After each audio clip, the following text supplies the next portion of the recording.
जय हिंद बहने, जय हिंद। आज भी एक वीडियो बना के डाल रही थी। अच्छा लगे तो कमेंट्स करके बताइएगा, और ऐसी कोई बात दिल को छू जाए तो अपनी ज़िंदगी में उतारने का कोशिश कीजिएगा, अपनी ज़िंदगी में उतारने का कोशिश कीजिएगा।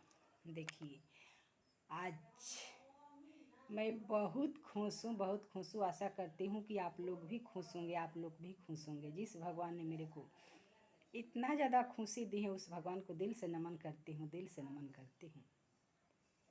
और आपके लिए मैं आपसे ही अनुरोध करती हूँ और विनय भी करती हूँ कि आप हमेशा खुश रहिए, खुश रहिए, खुश रहने की कोशिश कीजिए।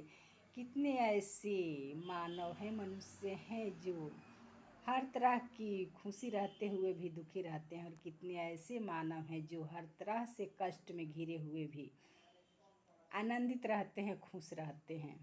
तो हमें क्या चुनना है, हम पे निर्भर करता है, हम पे निर्भर करता है। चलिए, आज मैं एक महात्मा बुद्ध की कथा सुना रही हूँ जो क्लास 2 में थे। क्लास 2 में थे। दाया, उस पाठ का नाम था दाया। उसमें एक हंस रहता है जो बागों में, उपवन में अपना चारा चुग रहा होता है या घूम रहा होता है। उस समय महात्मा बुद्ध सिद्धार्थ नाम से प्रसिद्ध थे। छोटे बालक थे, छोटे बालक नहीं थे, वो भी 10-15 साल की शायद होंगे। उसी समय की बात है, उसी समय की बात है। कहानी के अनुसार ही मैं ऐसा बोल रही हूँ यहाँ पे। तो उस समय उस उतने एज में ही उनके अंदर दाया कुट कुट के भरी हुई थी, कुट कुट के भरी हुई थी।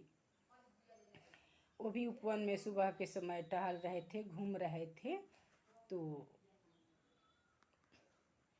उसी समय उनके पास एक तीर लगा हुआ हंस तड़पता हुआ, पाँव को फड़फड़ाता हुआ उनके पास में गिरे। तो उनको तड़पता देखकर वे जाकर उनके अंग से वो तीर निकाले और मरहम पट्टी यानी उसका उपचार कराए। तब तक वहाँ पे वो शिकारी जिन्होंने वो तीर मारा था उनके पास आया। वो शिकारी उनके चचेरे भाई देवदत्त था। उन्होंने बोला कि ये हंस हमारा है, मैंने इसका शिकार किया है। दोनों में वाद विवाद होने लगी। उन दोनों के फैसले से वो वाद विवाद नहीं सुलझा तो फिर राजा के पास से मामला पहुँची। राजा के पास पहुँची तो दोनों अपने अपने विचार रखे, अपने अपने भाव रखे। सिद्धार्थ बोल रहे थे, यानी महात्मा बुद्ध बोल रहे थे कि ये हंस हमारा है, मैंने इसका जान बचाया है। और देवदत्त बोल रहे थे कि मैंने इसका शिकार किया है, मैंने तीर से इनको घायल किया जिसके कारण हंस आपके पास गिरा।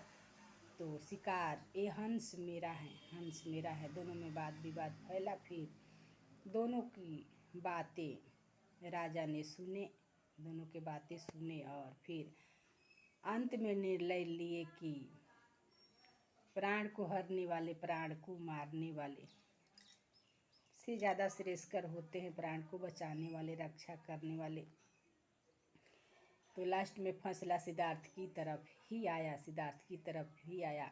और ऐसा होना भी चाहिए, जो प्राण बचाते हैं वही ज़्यादा बातें ज़्यादा कीमती होता है, ज़्यादा कीमती और महत्व का होता है। जो प्राण बचाए, जो रक्षा करे, वही हकीकत में अच्छे होते हैं। और देवदत्त को निराशा ही हाथ लगी। उसी समय से सिद्धार्थ के प्रति उनको जलन होने लगी और आगे भी उनके प्रति जलन ही था। शादी के समय भी उनके विषय में बुरे भले कहकर उनको शादी नहीं कराने की फैसला किए। लेकिन ये तो भगवान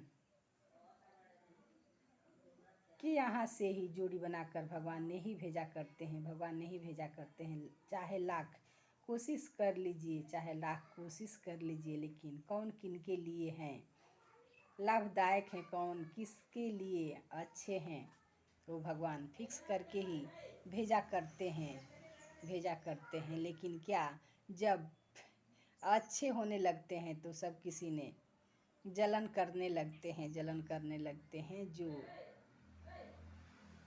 उनके प्रति नफरत रखते हैं, तो जलन करने से क्या होगा, जिनके हिस्से में जो है वो आएगा ही। हमारे जलन करने या नफरत करने से कुछ फ़ायदा नहीं है। इसका तो हिसाब किताब करने वाले कोई और हैं। यदि भगवान ये सब हम मनुष्य के हाथ में दे दिए होते तो शायद किसी को रहना इस धरती पे, इस दुनिया में मुश्किल हो जाता। जय हिंद।